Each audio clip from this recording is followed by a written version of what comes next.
तुमच्यावर ज्या पद्धतीने तुमच्यावरती आरोप होत आहे कसं तुम्ही एक लक्षात घ्या, विषय जे आरोप आहेत, ज्या आरोपाच्या बाबतीत ते एक तरी आरोप त्यांनी खरा करून दाखवावा.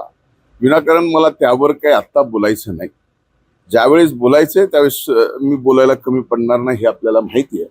आणि आत्ताची परिस्थिती पाहता बीड जिल्ह्यामध्ये सर्व सामाजिक सलोखा निर्माण व्यवस्थित होणं हे माझ्यासारख्या बीड जिल्ह्याच्या नागरिकाला, मातीतल्या त्या माणसाला आवश्यक वाटणारी गोष्ट आहे.